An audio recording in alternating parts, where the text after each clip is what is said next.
I ask unanimous consent that the chair be authorized to declare a recess at any time without objection so ordered. And I ask unanimous consent that members may have 5 legislative days to revise and extend their remarks without objection so ordered. I want to welcome everyone to this hearing of the Military Personnel Subcommittee. Today we convene to address a matter of paramount importance: how the Department of Defense monitoring of COVID-19 has impacted our military ranks, and the implications of the COVID-19 vaccine on the health and well-being of our servicemen and women. Over the past 4 years, the COVID-19 pandemic has presented unprecedented challenges to our nation and its armed forces.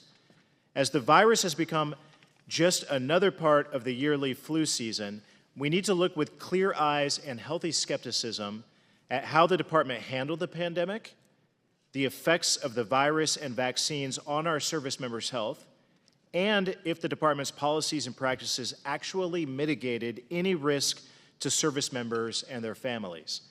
Many service members and their families are concerned with the safety and value of the COVID-19 mRNA vaccine, prompting questions about adverse reactions and unforeseen circumstances, most concerningly related to heart conditions and hypertension in a young military population. And the data is worrying. In 2022, we saw heart-related conditions like hypertension and cardiomyopathy among service members increased by 47% and 94% respectively over DoD averages. In addressing this pandemic, there is no doubt that the department has made mistakes and that some decisions were made for political gain rather than based on science and fact. So today we seek clarity for the service members who took the COVID-19 vaccine, for their families, and for everyone's future health and well-being. We seek to understand the extent to which the Department of Defense has monitored the impact of COVID-19 on our military personnel, including any potential correlation between the virus itself and the development of medical conditions. Moreover, we aim to examine the data surrounding the administration of the COVID-19 vaccine within our ranks, evaluating its safety profile and any observed trends in adverse reactions and health outcomes. As stewards of our nation's defense, it is incumbent upon us to ensure the well-being of those who wear the uniform. We owe it to our service members to provide them with the best possible care and support, especially in times of crisis. By convening this hearing, we demonstrate our commitment to transparency, accountability, and above all, the health and safety of our military community. I would like to welcome our witnesses, Dr. Lester Martinez-Lopez, the Assistant Secretary of Defense for Health Affairs at the Department of Defense, and Dr. Shauna Stahlman, Senior Epidemiologist of the Armed Forces Health Surveillance Division at the Defense Health Agency Public Health. Thank you for being here today. I hope this hearing provides us an opportunity for our members to have a productive exchange. Before hearing from our witnesses, let me offer Ranking Member Takuda an opportunity to make any opening remarks. Thank you, Mr. Chair. Thank you to our witnesses for being here today and providing testimony regarding the Department of Defense's health surveillance efforts, which includes monitoring health threats and emerging infections, biosurveillance, and epidemiological analysis to include the impacts of infections and vaccines. As a member of the House Select Subcommittee on the Coronavirus Pandemic, I am not unfamiliar with efforts to politicize science behind vaccines to the detriment of public health and national security. I cannot emphasize enough the importance of using a fact-driven, science-based approach to this conversation today. Let's focus on the facts. Safe and effective COVID-19 vaccine options have been readily available since 2021. According to the CDC, in the first 10 months that COVID-19 vaccines were available, they saved over 200,000 lives and prevented over 1.5 million hospitalizations in the United States. This is the purpose of these vaccines, to save lives and prevent severe illness. While the military COVID-19 vaccine requirement was rescinded in January 2023, 96% of the active and reserve force, over 1.9 million people, safely received one or more doses of a COVID-19 vaccine. Vaccine requirements have longstanding precedent in our armed forces. Since the founding of the U.S. military, vaccine requirements have been necessary to preserve military readiness and personnel safety. From General George Washington's smallpox vaccination of the Continental Army in 1777 to the flu vaccine requirement in the mid-20th century. Today, the department administers as many as 17 different vaccinations, and while it was in effect, the COVID-19 vaccination requirement helped ensure that our armed forces remain healthy and medically ready. Service members that have received COVID-19 vaccines have done so under the most intense safety monitoring program in United States history. The CDC, the FDA, and other federal partners use multiple passive and active surveillance systems and data sources to conduct comprehensive safety monitoring of COVID-19 vaccines.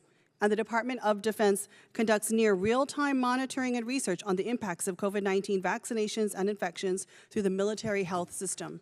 Studies continue to show that the benefits of COVID-19 vaccines outweigh the risk, yet concern and apprehension regarding the safety of COVID-19 vaccinations do still exist. This may be due in large part to a fundamental misunderstanding of the department's COVID-19 vaccine surveillance data, which has, unfortunately, been the subject of misleading news stories over the past year. The Department of Defense's monitoring efforts of COVID-19 have reported a small number of increases in adverse health effects following the COVID-19 vaccine requirement, but correlation does not imply causation. Legitimate questions remain as to the root cause of these identified adverse health effects. The overarching question for today's panel is one of paramount importance. Are there long-term effects from COVID-19 on our service members?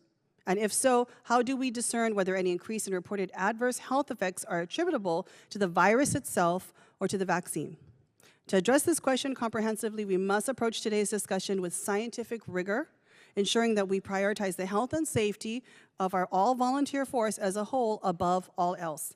As we navigate the complexities of this issue, we must acknowledge the profound impact that the COVID-19 pandemic has had on the operational readiness of our armed forces. First and foremost, the pandemic resulted in thousands of hospitalizations across the department and the tragic loss of hundreds of lives. It also had far-reaching second and third order effects on our military, including disruptions in training exercises and deployments, the mobilization of military medical personnel to support civilian pandemic response efforts, and negative impacts to military family quality of life issues like delays in move, childcare, and healthcare access. At the heart of today's discussion regarding the department's monitoring of COVID-19 lies a fundamental commitment to the health and well-being of our service members that must ultimately include a shared dedication to transparency and facts grounded in scientific evidence. Mr. Chairman, I'd like to request that the Department of Defense's report on cardiac and kidney issues in service members prior to and following the COVID vaccine requirement be included in the record for today's hearing. Thank you, Mr. Chair. Congress required this report in fiscal year 23 NDAA, and it serves as an example of the careful and thoughtful monitoring the department is doing. Thank you again, Mr. Chair, for this hearing, and I look forward to our witness testimony and their responses to questions that will be posed today. I yield the balance of my time. Thank you. I understand that you have one consolidated opening statement. We respectfully request that you summarize your testimony in 5 minutes or less. Your written comments and statements will be made part of the hearing record. Following opening statements, each member will have an opportunity to question the witnesses for a very liberal 5 minutes. With that, Dr. Martinez-Lopez, you may make your opening statement.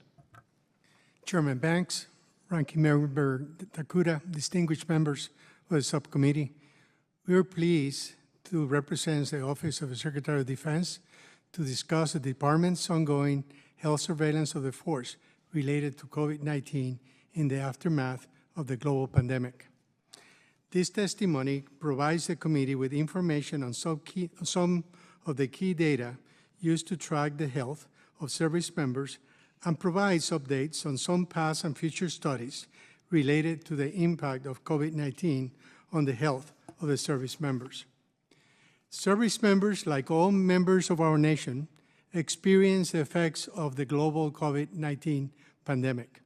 However, unlike the civilian population, when service members, particularly those deployed or on operational units, became sick with COVID-19, it impacts national security. This is an unacceptable risk for the military and our nation. As part of force health protection, the Department of Defense took actions to blunt the impact of the pandemic on the force and to maintain operational readiness. This was achieved primarily through force health protection measures like vaccinations, testing, masking, symptom monitoring, and remote work. These actions saved lives and resulted in less severe disease and fewer hospitalization among those service members that were infected. Nevertheless, the impact of COVID-19 lingers, with some service members and veterans, just like many other Americans, are experiencing the long-term effect of COVID-19 infections, including long COVID and heart-related conditions. As we seek to keep the total force healthy and on mission, the Department monitors for infectious diseases and a range of other health threats. We do this through a dedicated staff with public health commands co-located with military units around the world. In addition, we have a team of analysts evaluating the data for trends and investigating any signal that are identified. One of the primary tools these health threats analysts use to answer complex epidemiological questions is a relational database called the Defense Medical Surveillance System, or DMSS.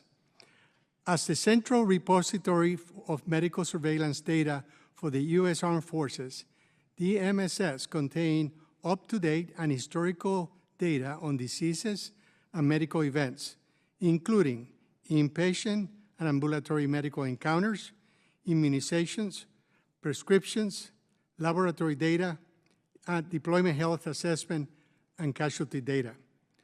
To enhance our ability to identify signals in the noise of infectious disease data, we have related capability to a DMSS called the Defense Medical Epidemiology Database, or DMED.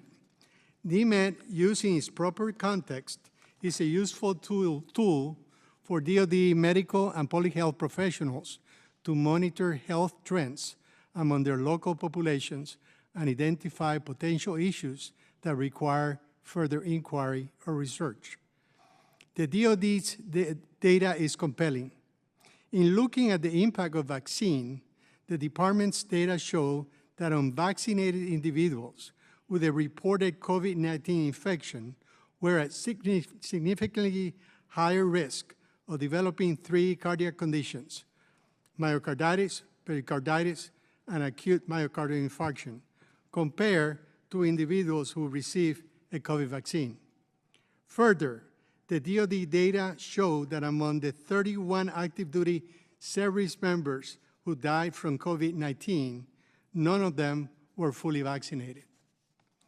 Now, today, 4 years after the emergence of SARS-CoV-2 virus, it continues to circulate in our military communities and evolve into new variants, presenting an ongoing health threat capable of harming service members and affecting operations.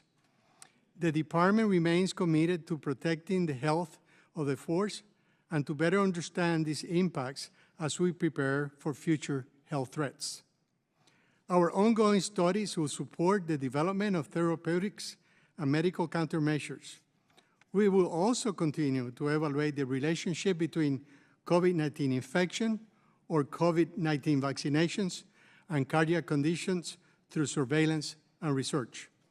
Our ongoing data surveillance will help inform future DoD policy on force health protection, improve readiness, and help prepare for and mitigate against future health threats. Thank you for inviting us here today to speak with you about the department's health data, which enables our ongoing surveillance of the impact of the COVID-19 and the force and the health of the force. We look forward to answering your questions. Thank you for your opening statement. I'll begin with questions and yield myself 5 minutes. Dr. Martinez-Lopez, I find it convenient that in the report to Congress you cited in your testimony, and the same report that the minority just entered into the record, that the researchers chose to use 45 days as the at-risk period following a COVID-19 infection, but only 21 days for the at-risk period following the COVID-19 vaccination, especially when the administration and the Biden administration, the CDC, told everyone that you weren't considered immune immediately after the shot. Seems to me like you were skewing the data to make it fit what you wanted the conclusion to be by doing that, and to justify your use of the vaccine. You also admitted that the sample sizes are inaccurate due to underreporting. So how are we to trust the department and the Biden administration that y'all are being honest when it reaches a conclusion that all of these medical problems were due to the infection and not the vaccine? Mr. Chairman, as a retired soldier, and now given the opportunity to serve, the safety, the health, and the readiness of the force and the service members is most important to me. The data is very clear, that you have higher risk of developing these conditions if you just got the disease without the vaccine. The vaccine doesn't exempt you from getting some of these complications, but it really does decrease the risk to the service members. I will defer to Dr. Stahlman on the 45 versus the timeline differential. Sure, thank you. As an epidemiologist with the DHA, I am concerned as well with the health and wellness of our service members, and we take reports of any increase in medical conditions that are potentially due to the vaccine or to the virus seriously.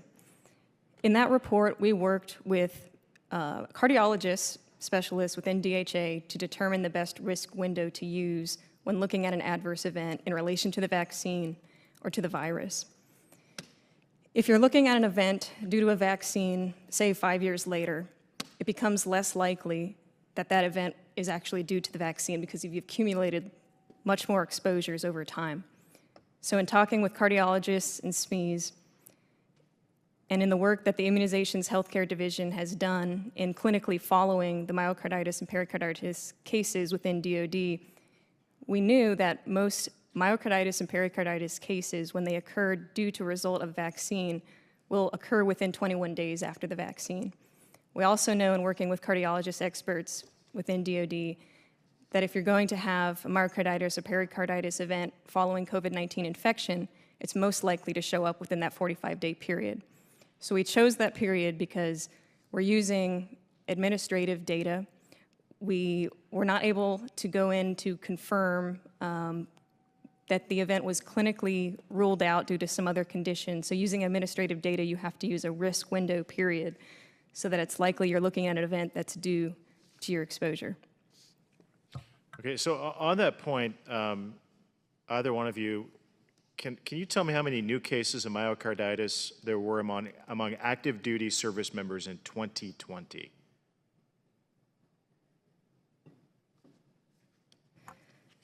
Thank you. There are around 100 to 200 cases of new myocarditis among active component service members each year. What about 2020? Obviously, you track this. We do, but I do not have that exact number in front of me. Okay, so according to DoD data obtained by Senator Ron Johnson, there were 275 new myocarditis cases among active service members in 2021, which is a 151% more than average over the 5 years prior. And the reason I bring that up is because I asked your office before this hearing to give me that specific number, and you gave me the instead of giving me the 2020 numbers, you gave me the 2021 numbers. So it's very suspicious why you wouldn't have that data available when you have the exact. You had an exact answer for me for 2021. Thank you. We do have the number. I do not have it in front of me. It takes our analysts time to write programming code to pull the data. It then has to be reviewed by an epidemiologist to ensure that the code is accurate, that the output is accurate, and we will get you those numbers. Can you at least remember if there were fewer cases of myocarditis in 2020 than what there were in 2021? I mean, I believe they were higher in 2021 than in 2022. As the report, the DoD report on cardiac and kidney issues shows, there was more than a 10 times increase rate in myocarditis among active component service members who had a recent COVID-19 infection, compared to a 2.6 increase rate among active component service members who had recently received the COVID-19 vaccine. I'm going to yield 5 minutes to Ms. Takuda. Thank you, Mr. Chair. Just some basic questions, perhaps, so that we get a better understanding of the research and the data that you folks have been doing. What does DoD currently use the DMSS, the Defense Medical Surveillance System, and DMED, Defense Medical Epidemiological Database data for? I'm just trying to get an understanding of the regular practical uses of the data beyond research. Congresswoman, we take very seriously, data to formulate policy is critical to us, especially when it comes to clinical policy. So I'm not the expert, I would defer, but I'll open up saying we have two systems, we have multiple systems. The two key systems is the DMSS, the Defense Medical Surveillance System. That's a relational database that encompasses pretty much all the many of the healthcare points of every service member since 1990. And then we have another system, it's called DMED, the Defense Medical Epidemiological Database. That's not a database, that's a web-based tool that actually can perform queries into the DMSS. But it's really for the field, that information is not identifiable for a particular patient. So it gives the people in the field an idea that something may be happening, and that's what we want. But then if you have a question about something happening, then we have to do further studies using the other system, the DMSS. But I'll defer to Dr. Alman if she wants to expand. Yes, thank you. DMED is used more as hypothesis generating. It allows users to do certain limited canned queries of the data.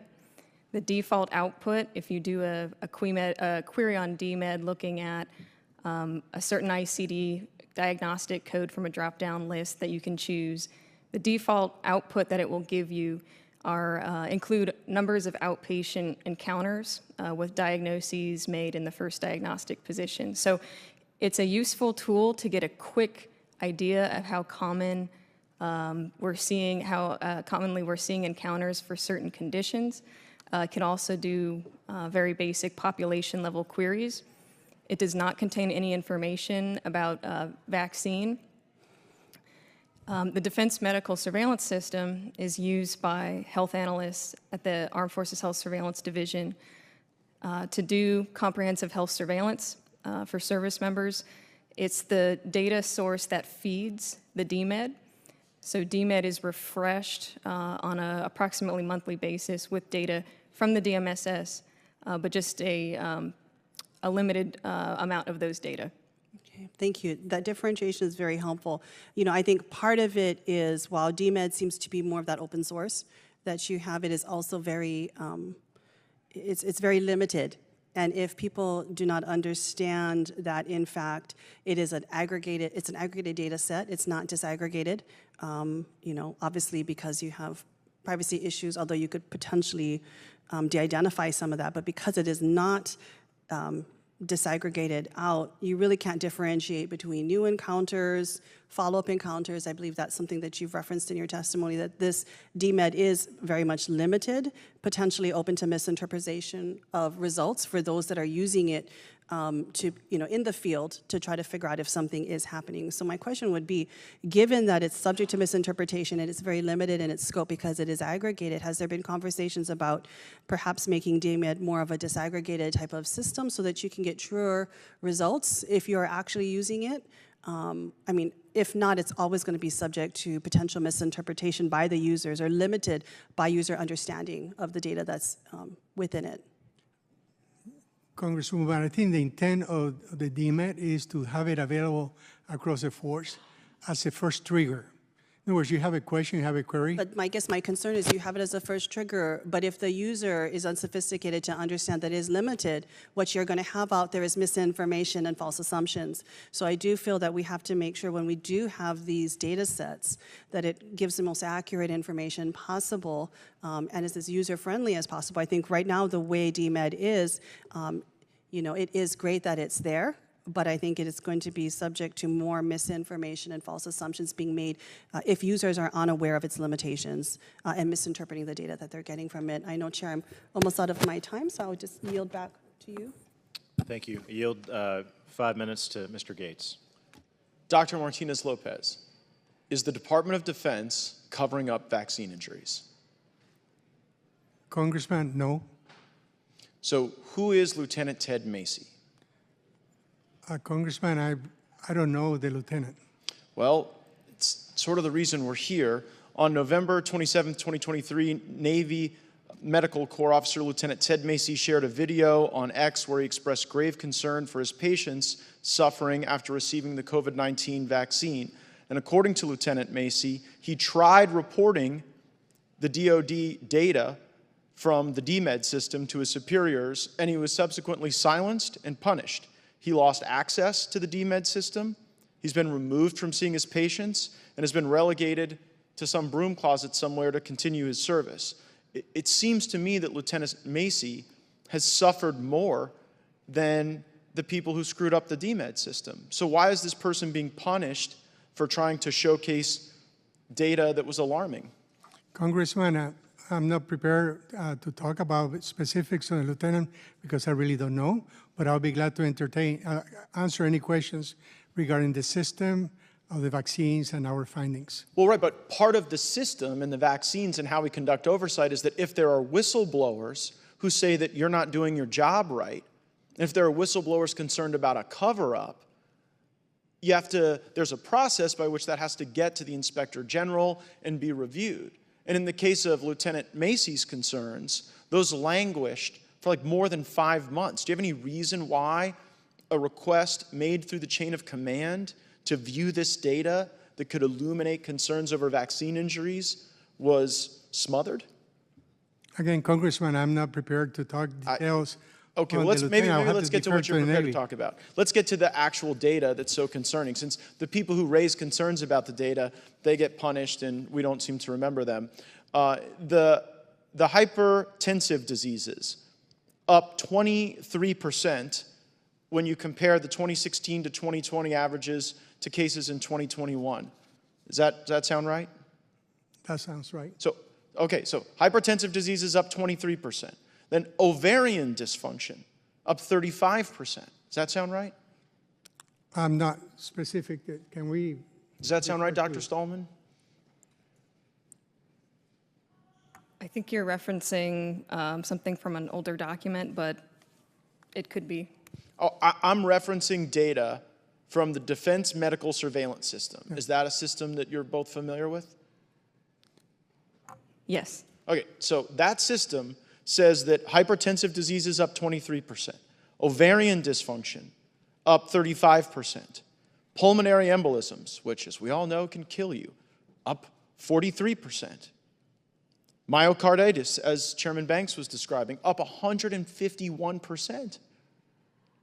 Is it really your testimony that these massive spikes in these serious ailments are a consequence of contracting COVID?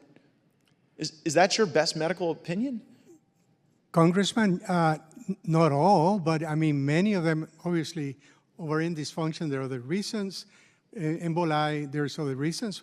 But yes, there's a correlation, not only from our data, but the data of CDC that, yes, correlate COVID with having higher likelihood of having some of these events. Pardon me for not treating the CDC Not the variant assessment. one, but the other.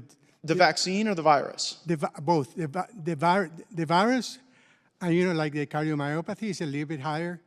The risk is much higher if you just get the disease, but you have an enhanced risk. Not as big as when you get the infection, but you do get some risk from getting the vaccine. It's minimal, but yes. So there is vaccine risk associated with hypertensive diseases, right? Hypertension, help me out. No, not that I'm aware of, but Okay, well, how about ovarian dysfunction? not that I'm aware of. And how about pulmonary embolisms? Yes. Okay, so you're here giving us testimony that the vaccine increases someone's risk of pulmonary embolism. No pulmonary emboli. The COVID virus does No, increase. I'm asking about the vaccine. No, the vaccine, no, Okay, not that I no. know of. No, and myocarditis, you think there is Yes, a sir. risk? A slightly higher risk, but it's much higher than when you get the virus itself, when you get infected. And to tease out those data distinctions, wouldn't it be responsible to assess these conditions in people who got the disease and were unvaccinated versus the people who got the disease and were vaccinated? Has that type of an analysis been done? We did look at this in the DoD report on cardiac and kidney conditions. The information stratified by all the different ways, vaccinated, not vaccinated, those are not all included in the report. I do have the data on that. When we reported the 10 times increase rate due to recent infection, that is adjusting for vaccination status. It's also adjusting for demographic risk factors, including age, sex, and BMI. Right, so did that analyze ovarian dysfunction? It did not. Did it analyze pulmonary embolisms? It did not. And did it analyze hypertensive diseases? It did not. Well, I mean, we got thousands more people than the average in 2021 getting hypertensive diseases, thousands more people getting ovarian dysfunction, thousands more people, or I'm sorry, hundreds more people getting these pulmonary embolisms.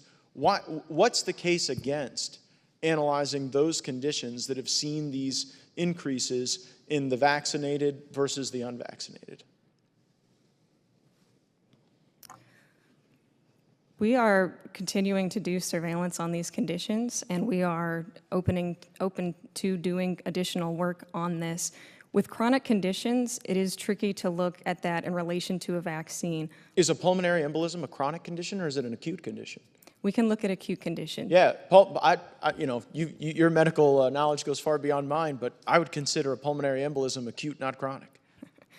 With hypertension, it could be difficult to get causal evidence to link that to the vaccine, but yes, we can look at acute outcomes. Right, but see, that's how you get the causal evidence. The reason there are people concerned that the DoD is engaging in a cover-up here is because you seem to be willfully and purposefully ignorant to those comparisons on these ailments that are skyrocketing now. For pregnant women, for people who get pulmonary embolisms, for people with hypertension, and in the one area you've looked, myocarditis, you're here giving testimony that actually causes this increased risk factor.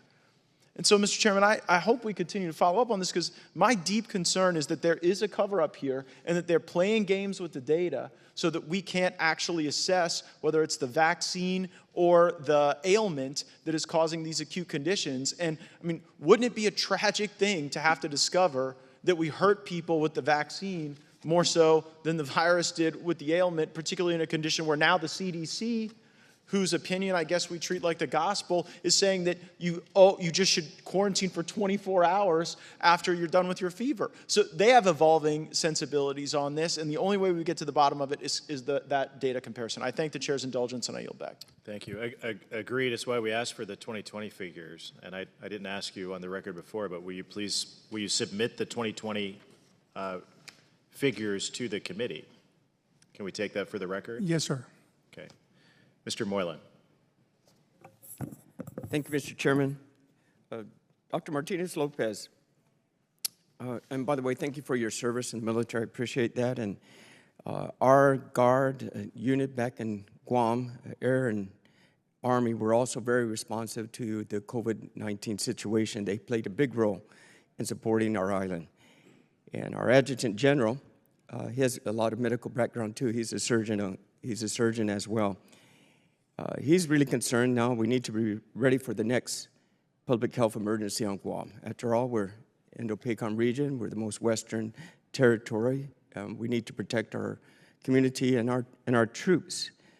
So what I need to know is your interest in the Indo-PACOM area, specifically in Guam, to support our National Guard and Air Force out there, because they need to be properly staffed. So I need to know your interest in that and making sure their training is up to date and equipped as well, so we'll be ready for the next pandemic health emergency.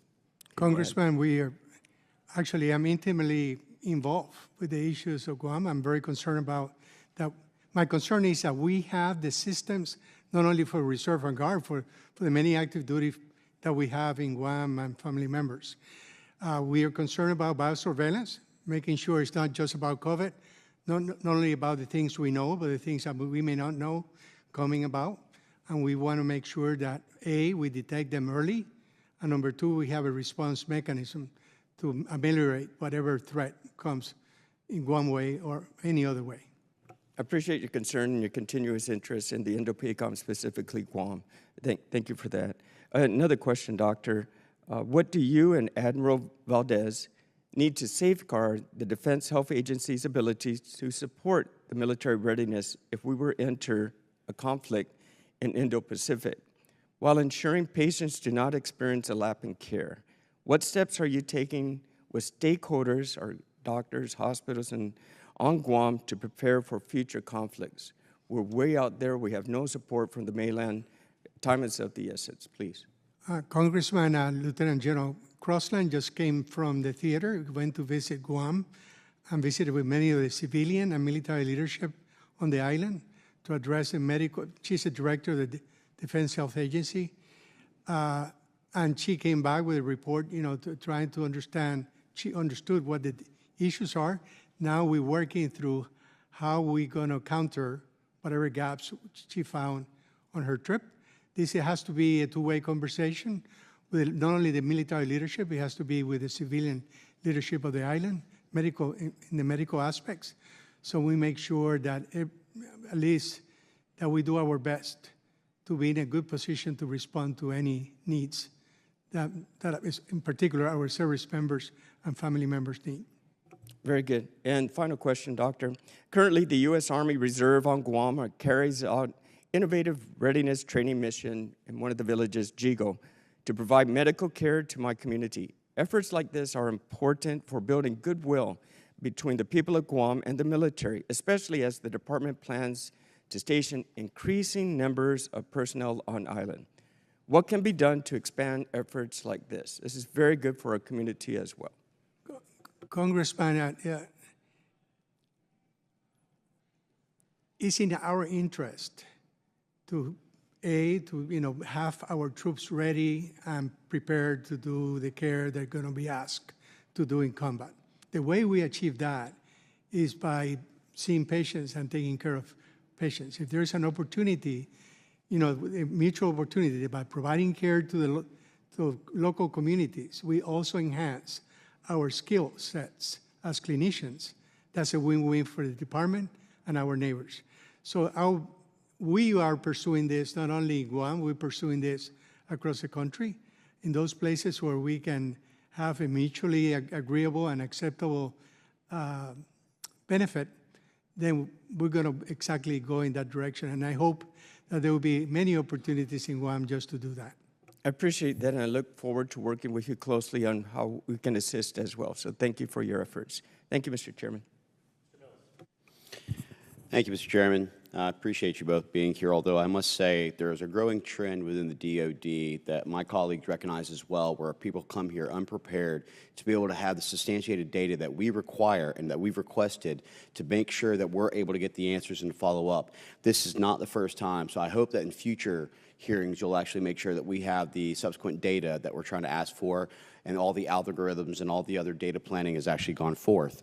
I want to start out with the fact that, kind of following along one of my colleagues, Mr. Gates' testimony, where he talks about how many people have been impacted negatively, whether it be by myocarditis, whether it be by ovarian issues, whatever the case may be, in addition to those who are unconstitutionally purged out of our military for religious and medical freedoms that they should have been afforded. So I just want to say, for the record, do either one of you have an opinion, an objective opinion, on whether or not you feel that medical and religious freedoms should be a key element for all members of our armed forces. Congressman, DOD is committed to protect religious liberties. As you know, there's a process to request. Actually, I do know that process, by the way, and I got to say, if it was actually to be true, would be impressive, because on average, they were able to adjudicate through 6 individual layers, per the Undersecretary of Readiness who is here, in less than 5 minutes. Imagine the ability to reach out to a minister, to a priest, to other religious figures who they actually are trying to get this counsel from, or looking at their independent medical background from historical medical data from their families, and being able to determine that in 5 minutes. I can tell you, as a person who now works for the federal government, we are not that efficient. If anything, it would take us about 5 weeks to be able to do so. But they were adjudicating these in less than 5 minutes. Do you think that they could adequately adjudicate a medical or religious exemption within 5 minutes or less? Congressman, I'll have to defer to the services that executed that for us. You know, there has been an admission to the significant errors in the Defense Medical Epidemiology database that distorted the true numbers of medical encounters faced by service members. How can you be certain this issue has been satisfactorily rectified as to not continue to mislead the American public? Thank you. I could take that. We do take data accuracy seriously. We know that data goes into making decisions about health care that's provided to service members. When we became aware of the programming error that was done in DMED, this was in January 2022, the error, by the way, was an analyst had used a count function instead of a sum function, which led to the data that existed between 2016 and 2020 to be corrupted. That error was immediately corrected. Since then, we've implemented both additional technical and functional controls. So on the technical side, they're doing additional QC steps. We've also implemented a functional team that's doing additional quality assurance checks on a periodic basis. So this is for both of you, and I'd really like to hear your thoughts on this. Uniformed service members were expelled from the military and punished for standing up for their personal rights. How do we ensure that they are properly compensated for rightfully expressing these rights? How do we address the discrimination and mental drain that these individuals have faced and continue to face by things such as giving them a general discharge as opposed to honorable? Also, the DOD forcing individuals to pay back their bonuses where they did not separate from the military at their free will. They were forced out of the military. What would be your recommendations on how we would adequately compensate these individuals unconstitutionally purged? By the way, almost 9,000 who was unconstitutionally purged, in addition to the 41,000 recruitment deficit. It's pretty significant for the largest volunteer force in the world. Congressman, as you probably know, all those service members had the right to appeal the discharge to the services. Dr. Martinez-Lopez, we have seen where many of them had tried to appeal this, and in many cases wasn't actually given any answer whatsoever. Again, we can adjudicate things in 5 minutes whenever we're denying people their medical and freedom religious rights, but we can't actually adjudicate something quickly where it should be a simple thing that if you did not exit the service for something which was disciplinary and reasoning, not medical and religious freedom, but disciplinary and UCMJ Article 15 or above, court-martialing, then I don't understand how we can't at least acknowledge the fact that this is unconstitutionally purged and at least give them the opportunity on an honorable discharge, as opposed to a general where in many cases this plagues them and follows on in their careers and in future jobs. But that still doesn't answer the bottom question, which is that these individuals, in my personal opinion, I know there's others on this committee that feel the same way, should be compensated. They should have their benefits restored. They should have their original rank reinstated for those who actually still want to serve our country, not a political agenda that is placed before us. And they should be given the rights that they were actually denied. Would you not at least admit to the fact that these people who are trying to serve, as you have served and as I have served, should be denied these rights or be given these rights? Congressman, you know, we have processes and there are laws and processes in the system. I hope that the services will, you know, I'm confident the services are doing their best to exercise those procedures to to look at each case in particular. Well, Dr. I'll have to defer Martinez-Lopez, to the services. I appreciate that you have the confidence. I wish that I had that and shared that same confidence levels, but under the direction of someone like Secretary Lloyd Austin, I have very little when you talk about the dereliction of duty that has been placed forth and the prioritization of things that are not to the military armed forces' benefits. With that, I yield back. Thank you. I want to thank Mr. Gates, who just left the room, for requesting this hearing. I think it's a really important conversation, the type of oversight that this committee should be doing more of. It's important that we work together to differentiate between the rise of medical conditions due to COVID-19, the infection, or the COVID-19 vaccination. This effort is vital for guiding public health responses, informing treatment and management strategies, monitoring vaccine safety, and maintaining the public trust in immunization programs. By systematically investigating and addressing these concerns, policymakers and healthcare professionals can effectively safeguard public health and the health of our men and women in uniform who put their lives on the line for this great country. I want to thank both of our witnesses again, and thank you for providing your testimony and answering our questions this afternoon. I want to thank the members who participated. There being no further business, the subcommittee stands adjourned.